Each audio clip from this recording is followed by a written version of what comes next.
नमस्कार दोस्तों, लावित आदित्य में आपका स्वागत है। सन 2005 में हिंदू लॉ अमेंडमेंट हुआ तो बेटियों को बेटों के बराबर अधिकार दे दिए गए। ऐसा नहीं है कि 2005 से पहले पिता की प्रॉपर्टी में बेटियों का अधिकार नहीं होते थे। उससे भी पहले इंसेशनल प्रॉपर्टी में बेटियों का अधिकार होता था, लेकिन बेटियों को कोपर्सनरी में मेंबर नहीं माना जाता था। कोपर्सनरी बनती है किसी प्रॉपर्टी की 4 पीढ़ियों तक चलने से, यानी कि कोई प्रॉपर्टी 4 पीढ़ियों से ज़्यादा टाइम से चली आ रही है तो पहले उसमें बेटियों का अधिकार नहीं था। लेकिन 2005 के अमेंडमेंट के बाद इस स्थिति को खत्म कर दिया गया। इससे समाज में यह बात फैल गई कि बेटियों का भी बराबर का हक है और वो कभी भी प्रॉपर्टी पर अपना हिस्सा लेने के लिए पार्टीशन का केस फाइल कर सकती हैं। हमारे पास काफ़ी बार ऐसे सवाल आते हैं कि पिता की प्रॉपर्टी है जो उन्होंने खुद से कमाई है, तो उसमें से बेटी अपने हक का क्लेम कैसे करे। तो हमें लगा कि यह बात भी बताई जानी चाहिए कि ऐसा नहीं है कि हर परिस्थिति में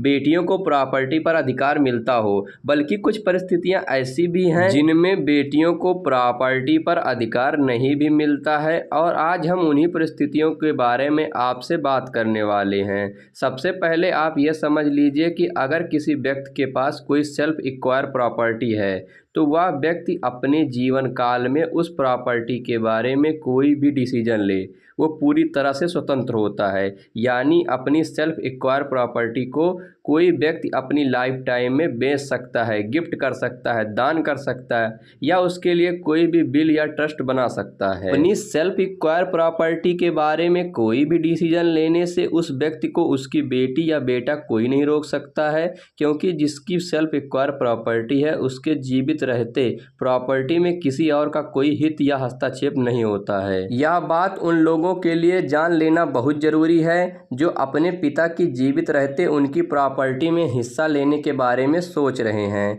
क्योंकि आपके पिता की सेल्फ एक्वायर प्रॉपर्टी में आपको हिस्सा तभी मिलता है जब प्रॉपर्टी की ऑनर की डेथ हो गई हो और उसने अपनी लाइफ टाइम में प्रॉपर्टी के लिए कोई वसीयत वगैरह ना की हो। उत्तराधिकारी तभी मिलता है जब प्रॉपर्टी का ऑनर ना रहे, क्योंकि उसके रहते केवल वो व्यक्ति ही प्रॉपर्टी का पूरा मालिक होता है। यह भी समझ लीजिए कि अगर किसी व्यक्ति को गिफ्ट या वसीयत के जरिए भी कोई प्रॉपर्टी मिली है तो वह प्रॉपर्टी भी सेल्फ एक्वायर्ड प्रॉपर्टी के अंतर्गत आएगी।